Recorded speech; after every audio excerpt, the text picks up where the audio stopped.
see my screen again, right? Yes. Okay, cool. I just wanted to make sure that I know how to use Skype properly. Okay, so you guys so this is basically where you're going to be managing all of the devices in InTune. So I just wanted to give you a quick overview of this in the last couple minutes that we have here, just that you have some familiarity with this and know where to go to access certain things. So from a troubleshooting perspective, or actually let me just get you to there. So portal.azure.com is where you're going to want to go to access these resources. Is there an app for this as well? I don't think there is now. Okay. This is actually relatively, this portal for managing InTune and Azure AD is relatively new within the past couple months. There's not a lot of stuff for this, and it's actually technically still in preview for management through here. Okay. Even though it's where you have to do everything. So if you do that, you'll sign in with your work or school account. I'm already signed in, so it took me directly to it. If you don't have InTune showing up in the sidebar, all you have to do is click this arrow, search for InTune, and you'll get it right here. Okay. If you want this to stay in your sidebar, just click the star right here, and it'll favorite it and add it here. All right. So once we're in InTune, it'll take us to our overview. Where you'll spend a lot of time probably is in devices, and this is just going to be an overview of all of the devices and groups that are enrolled in the InTune platform. On the first page, it'll give you an overview of your OS distribution. For this pilot, we should only be looking at Windows, but if you were also using this for managing MDM, etc., you'd also see other device types in here. So I'm going to go to All Devices, and that'll pull us up a new pane here. So we'll see the 3 devices that we have enrolled. So your device, Test, you'll see it was enrolled with daniel@kingstudent.microsoft.com, and then the 2 testing devices that I have here. You'll see that your device is shown as compliant because you got all of the policies and settings and everything pushed down. I missed a couple, so my device shows as non-compliant. Right now, that's not going to do anything, but when we turn on conditional access, anybody that is non-compliant won't be able to access like Exchange Online, SharePoint Online, etc., unless they are compliant. So if we pull up your device here, and we'll get a little bit more detail on that specific device. So you'll see a serial number. Ownership is personal, and that's because we just did an add work or school account. It's not Azure AD joined. Associated user, device model, last check-in time, etc., etc. On a mobile device, we'd also have the phone number that was associated with that device. And then up here, you'll see remove company data.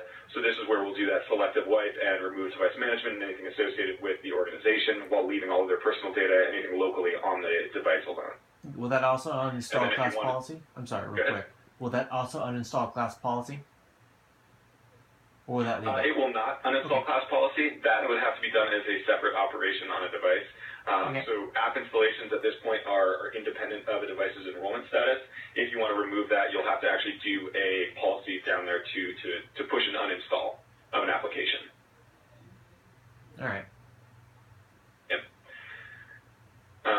And then you can also force a restart on a device or do a full factory reset if you needed to for some reason. Properties. It shows up all the settings on the device in InTune. If you want to create device categories, you can do that and then assign them here. And then if you need to override the default ownership setting, you can do that through here as well. Hardware gives you a summary of all of the information we've gathered about the device, so you can get the Wi-Fi MAC for troubleshooting, Azure AD registered, compliant, Exchange Active Sync, etc. All that shows up here. When it was enrolled, last contact, and then just basic hardware information on the device. Discovered apps. Because we're in a personal mode here, we're not actually doing application discovery. If we were full Azure AD joined, we would be doing app discovery on the device and getting a full list of everything installed. Compliance. I don't think we have any compliance policy pushed down, but so device configuration, you'll see we have the pilot update ring pushed down, stated succeeded, and pilot succeeded. If we drill in deeper, we can get specific information about the settings that are applied and whether or not that was successfully applied on the device and is enforced. So here, you can't manually unroll the device. That will have to be done through the administrative console, password, smart screen, etc. When you say full Azure AD joined, what do you mean specifically by that again? So that means that the device, as opposed to being joined to Active Directory, the device would be joined and registered to Azure Active Directory, and so that would then be used as the primary form of authentication on the device. It's effectively like AD joining, but just up to the Office 365 tenant. It marks the device as a corporate device. The accounts that users sign in with will be their Azure AD account, as opposed to signing in with whatever personal Microsoft account or local account on the device they want to do. view, and then accessing corporate resources from there. And Daniel, are we going that route, or we're sticking with? I think we're just sticking with personal. Okay. Yeah, because if we, and so one of the big reasons why you'd want to do that in this particular scenario is if a user is Azure AD joined and it's signing in with their Azure AD account, when they leave, that account goes away, and so all of the data associated with it goes away. Okay. Yep. So we have a couple minutes left here. So device configuration is the other tab you're going to be spending time in. This is where you create policies and profiles and assign them out to groups of users or devices. So the main one we have here is our device restrictions policy.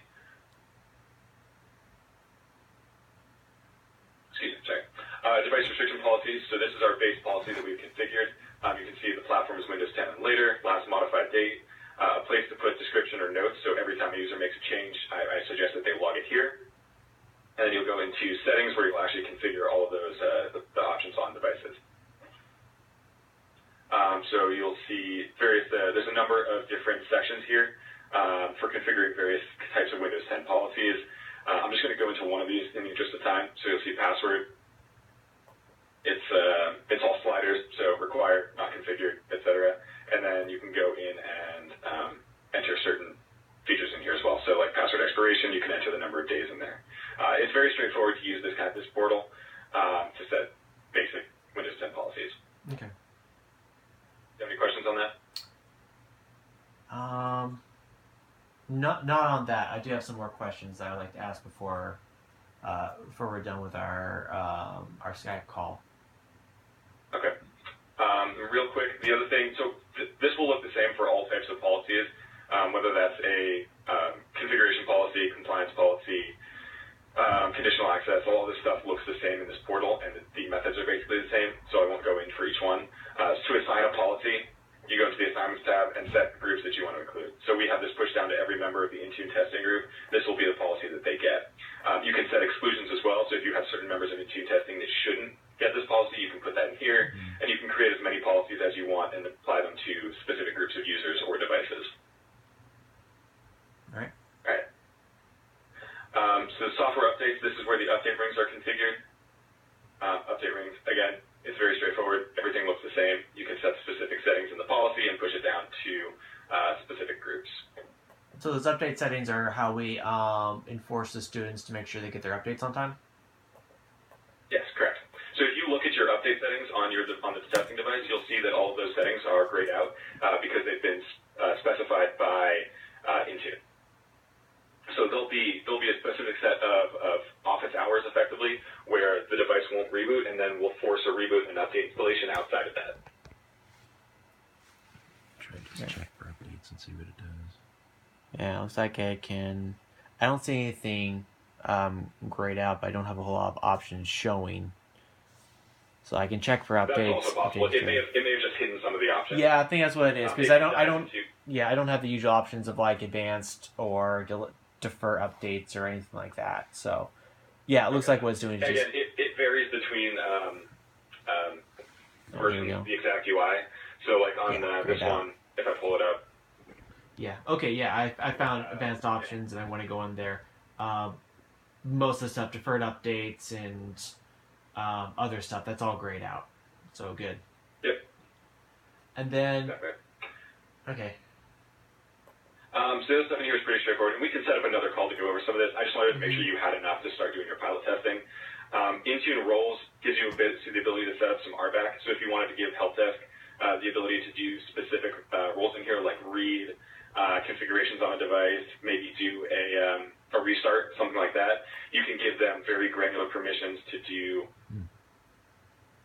certain tasks. Okay, so, and these are permissions inside the Azure portal? Inside the admin portal here, yeah. So these are for admins. Yeah. Okay. Global administrators on Office 365 global administrators will automatically have full access to this. You can just delegate down specific administration tasks to other users if you need to. Okay. That might be good for a student. So that's everything I want to show you today. What questions do you guys have? My first question is we've been emailing back and forth about Windows Defender and antivirus. So it sounds like currently we can't push out any of our own antiviruses. You did mention, however, that you do have control over Windows Defender, and just doing research online, it seems like everyone's saying that it's not a bad antivirus, but you could do better. So it almost sounds like since we can't push any other antivirus out, and you're saying we can't enforce any other antivirus. So if you have an antivirus that can be deployed as an MSI, a standalone single MSI application, we can deploy that using InTune. We just can't control it. Okay. And I don't know how much you know about Defender. We haven't done much testing with it. But if we set Defender to be, it looks like real-time protections on you have a policy for that. Will Defender play well if, even if we can't push it, if we give kind of like a best practice to parents saying, hey, go online, grab this free antivirus. As far as you know, does it play well? Yeah, so Windows Defender it does play very well with other antiviruses if you guys have that installed. I've done some specific testing with really large organizations that have various virus policies pushed down to their devices and servers, and virtually all of them also use Defender. Some of them turn them off for some incompatibilities, like I think Cylance doesn't play so well with Windows Defender, but for those situations you can also just specifically set Defender exclusions if you need to set those on like another antivirus's software. All right. And like you were saying earlier, it sounds like eventually InTune is going to get the ability to push EXEs. Yes, correct. So that will be something that's coming in the second half of this year. Okay, so that might be something we can look at eventually pushing, like in September, or once we're starting to push out the full 1-to-1, or maybe even next year. Okay, all right. So yeah. It looks like so far what we have here with Defender, Force, and then at this point, at least with a test group, giving parents a best practice and saying, hey, go to this website, download and install this antivirus as an additional layer of protection. Yep. So it sounds like that might be the way we are going to have to go. Yeah, and I think that should work, especially for a pilot. I mean, I think these users will understand that we're working out the kinks. This is a new program, etc., and that should work. That should work fine. Yeah, we can see how that turns out, and it looks like everything is basically turned on in Defender. Yeah. For the Defender settings in here, in the policy that I do have, we're really only turning on real-time inspection and some of those network scanning. A lot of the other options are left unconfigured. If you want to push those out and update those, you can.